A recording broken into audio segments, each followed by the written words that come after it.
টাঙ্গাইলে শিক্ষার্থীদের অবরোধ তুলে নেওয়ার পর স্বাভাবিক হয়েছে যান চলাচল। এ নিয়ে আরও জানাতে যুক্ত হচ্ছেন সহকর্মী অভিজিৎ ঘোষ। অভিজিৎ, কেমন দেখছেন মহাসড়কের পরিস্থিতি, বিস্তারিত জানাবেন।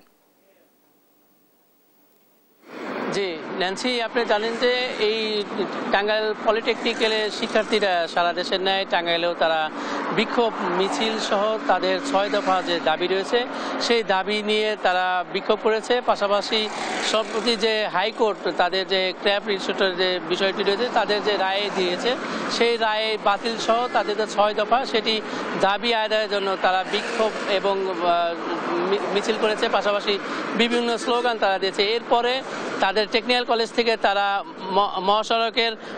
মহাসড়কে এসেছে এবং এই মহাসড়কের আমি যে জায়গাটিতে দাঁড়িয়েছি ঠিক সামনে এই রাবনা বাইপাস এলাকায় তারা অবরোধ করেছিল, যে অবরোধের কারণে এই ঢাকা টাঙ্গাইল যমুনা সেতু মহাসড়ক পুরোটাই অকেজো হয়ে পড়েছিল, যে কারণে এই রাবনা বাইপাসের উভয় পাশে যে মহাসড়ক সেই মহাসড়কের দুই পাশে কিন্তু তীব্র যানজটের সৃষ্টি হয়েছিল এবং প্রায় 2 ঘন্টা ব্যাপী এই শিক্ষার্থীরা এই মহাসড়কে অবস্থান করেছিল এবং সেই সময়তে যে বৃষ্টি হয়েছিল সেই বৃষ্টির মধ্যেও কিন্তু এই শিক্ষার্থীরা তারা আন্দোলন চালিয়ে গেছেন এবং তারা তাদের দাবি আদায় না হওয়া পর্যন্ত তারা সেখানে থাকবেন এমনটি ঘোষণা দেওয়া হয়েছিল। তবে পরবর্তীতে সেনাবাহিনী সহ পলিটেকনিক্যাল কলেজের যিনি কর্তৃপক্ষ যারা রয়েছে তারা এসেছে এবং শিক্ষার্থীর সাথে কথা বলে তাদেরকে সড়ক থেকে ছেড়ে দেওয়ার পরে তারা কিন্তু এই মহাসড়কটি ছেড়ে দিয়েছে। এরপরে এই সড়কটিতে যানজট মুক্ত হয়েছে। এই ছিল ঢাকা টাঙ্গাইল যমুনা সেতু মহাসড়ক থেকে আমার কাছে সর্বশেষ ন্যান্সি।